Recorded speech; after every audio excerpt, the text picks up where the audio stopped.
So let's talk about keyword stuffing and over-optimization. Over-optimization is using strategies such as keyword stuffing to try and fool the search engines into giving you higher rankings.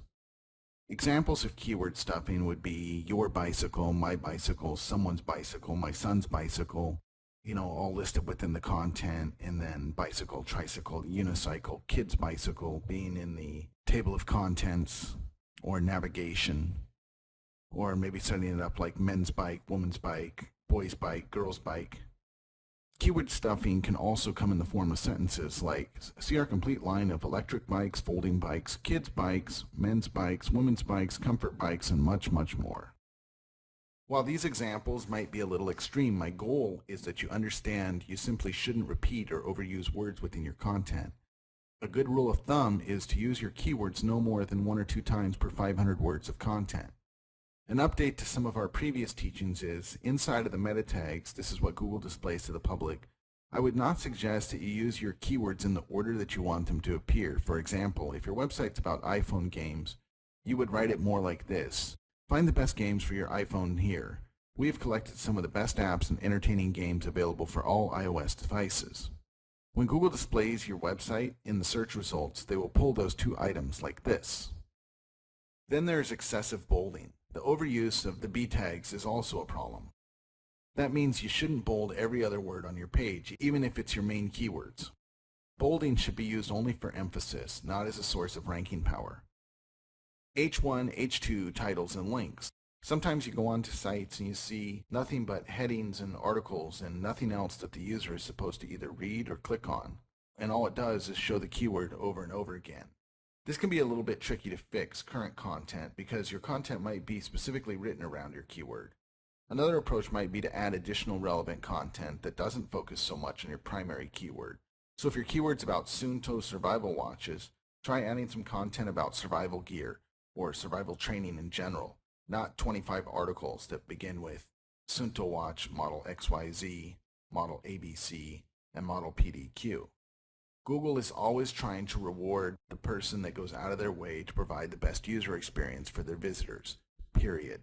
If you think that providing a page of strictly white papers on different products is the best user experience for the target avatar that you're presenting to, then do that. But like in the example with the watches, it's a good chance that a person looking for Suunto watches might also be looking for survival or prepper information in general. An auxiliary article on your website that is selling watches might be 10 pieces of survival gear you don't know you need. This link will have a lot of pulling power by the way of the curiosity approach, and it might also give you a chance to recommend a few more products. Besides that, it also helps people to click around, increasing user engagement and reducing bounce rate. Backlinks and the Penguin update. So now let's talk about backlinks and what exactly has happened over the past year in relation to how you build links to your sites. On February 28, 2012, Google announced a major update. This was known as the Penguin update. It has also been called the over-optimization update. Over-optimization, as you remember, is overusing your primary keyword both on-site and off-site with the intention that this will force Google to increase your rankings. And the reason people did this is simple, because up until 2012, it was working. Here's the text from their website at that time. Link evaluation.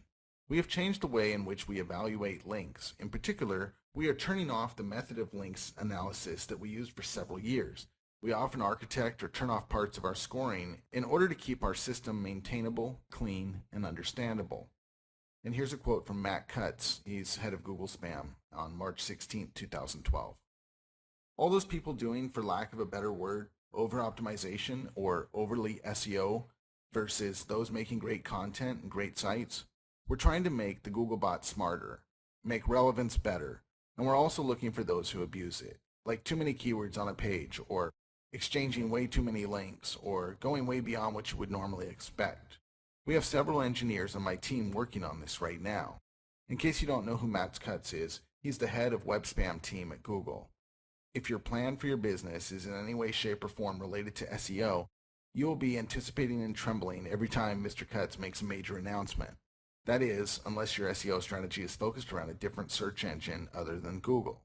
I'm not personally aware of any businesses making money solely from Yahoo and Bing results, but I'm sure they're out there.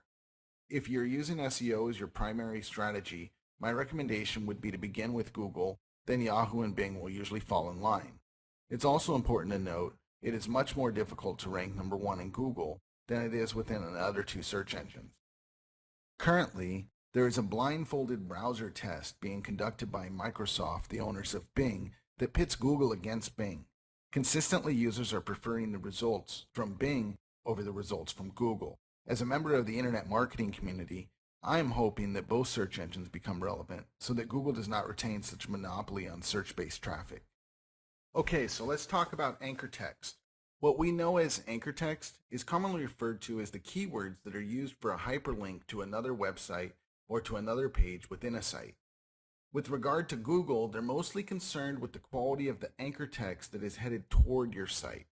If you're using your main terms such as white undershirts for every link that you create or purchase, it's going to look unnatural and you might be given an over-optimization penalty by Google. There are a lot of theories with regard to how to build anchor text in 2013, but I would suggest the simple formula of 70-30. 70% of your links should be randomized, relevant text, but not the exact match keywords you're trying to bring in traffic for. 30% of your links should be the exact match keyword. What's more important than which keywords you were using is what sites are they coming from. From 2003 to somewhere mid-2011, building backlinks was like an all-you-can-eat buffet. All you cared about was quantity. The more backlinks you had, better chance you had of making a higher ranking in Google.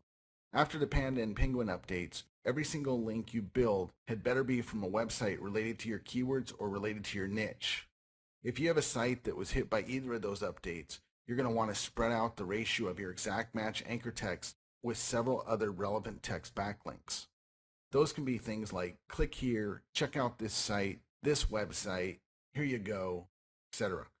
After you've been building related, relevant, but not exact match links for several weeks, you then want to start building additional links with the exact match text again.